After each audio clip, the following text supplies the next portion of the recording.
For the month of May, I'm going to talk about how to design a travel life that fits your desired real life. I'm going to break this down over 3 episodes to cover comfort, stability, and energy. So this week, I'll start with the comfort part. Let's jump in.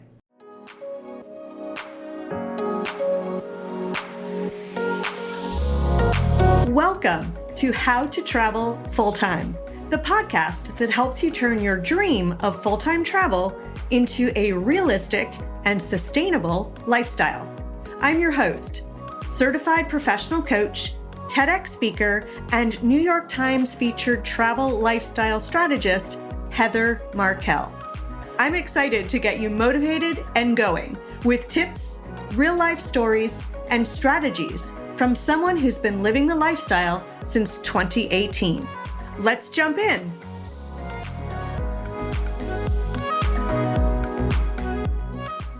This week's episode is for those of you who are starting to think a little more seriously about making that jump into full-time travel. But I'm guessing there's a question sitting in the back of your mind, and it probably sounds something like, will I actually enjoy full-time travel? Will it feel comfortable? Because once you get past that initial excitement of picking destinations and being able to live life on your terms, another layer of reality naturally sets in. It's not just about where you'll go, it's about whether you're going to feel stable doing it, or wondering if you're going to feel out of place and have to be paying attention to everything all around you all the time. You want the lifestyle, but you don't want to trade your current stresses for a different kind of constant discomfort. So today, I want to talk about what a comfortable travel life actually looks like. Not that shiny Instagram version, but the real one. And look, if you're already trying to picture what this would look like for you specifically, not just in a general sense, that's exactly what we sort through in my coaching sessions. This is not a one-size-fits-all recipe, and having someone to help you look at the ingredients of your own life makes a huge difference. I think most people assume that full-time travel is naturally chaotic, and there's just a lot to deal with. You might have a mental picture of living out of a suitcase, constantly moving, and forever trying to figure out where the nearest pharmacy is. We associate travel with being busy because that's how we've been trained by vacations. When you only have a week, you pack every second, and it makes sense that you'd assume a life of travel feels like a never-ending, exhausting sightseeing tour. What I've found is that once you're actually traveling full-time, and especially once you embrace slow travel, things start to feel surprisingly normal. You check into a place, you actually unpack your clothes, and you find your grocery store and your coffee spot. You start to build a rhythm. Your days stop looking like a highlight reel and they start feeling like, well, just life. It's just life happening in a different zip code. The comfort doesn't come from everything being exciting all the time. It comes from things feeling familiar. One thing we don't talk about enough is that everyone has a different baseline for comfort. So for some of you, you might need a quiet kitchen or a giant kitchen with lots of gadgets and a great big refrigerator and reliable Wi-Fi to feel sane.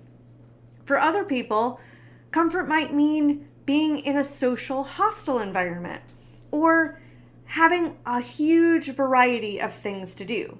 There is no right way to do this.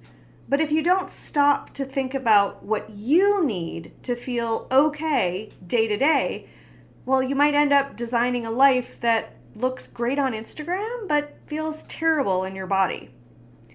If you want to map out what would actually feel comfortable for your personality and your energy levels, that's where coaching comes in. Because your lifestyle should fit you, not fight you. Now, I learned about my own comfort baseline the hard way during my first year. I hadn't really given this a lot of thought. And so for months, I was moving locations every 3 days. I was constantly on the go because, of course, I came from that corporate vacation mindset, and I felt like it was always a race to see as much as possible in as little time as possible. And you'd think, now that I had longer to explore, that I would release that need to rush. But no, I just kept going and going. Well, eventually, I was in Argentina, and I arrived in this town called Posadas. You've probably never heard of it. And it's a small town, and at the time it had zero tourism. None. No tour guides, no tours, nothing. Because there was nothing special to see or do there. For me, I love the yerba mate, and I knew that there were some factories there, and I was curious to learn more about how it's made, but there were no organized tours.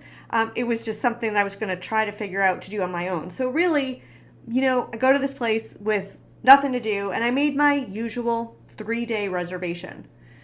But as those 3 days were coming to an end, and I'm still like, there's nothing super special to do, I didn't feel like leaving. So unlike me, I added another 3 days onto my reservation, and then another. And before I knew it, I stayed there for 2 whole weeks, and I loved it. This experience was this massive aha moment for me. I realized that I needed time to relax and do nothing, and to really unpack and just live instead of running for the next exciting place. That little town with nothing to see was exactly where I realized that if I wanted to keep traveling full-time, my pace had to change. I didn't need more sights. I actually needed more time to just be. The biggest takeaway that I can give you is that comfort is something you design, and it's a result of how long you choose to stay in each place.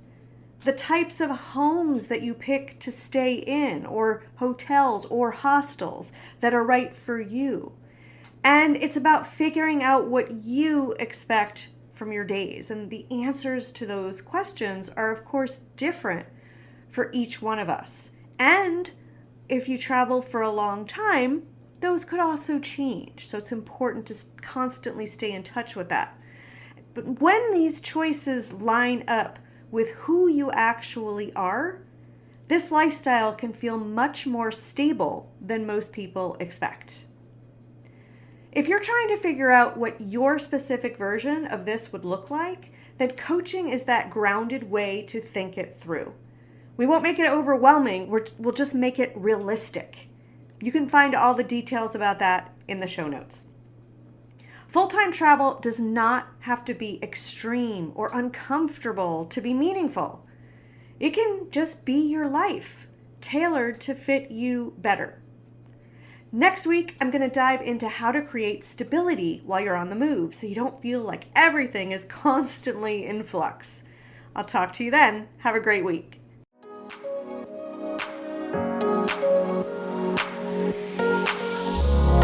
Thanks for listening.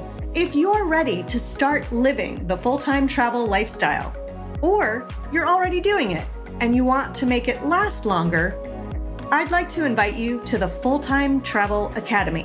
It's where I offer training and coaching that helps you get clear on how to start, how to afford, and how to sustain a full-time travel lifestyle. Learn more at www.fulltimetravelacademy.com. Have a beautiful week.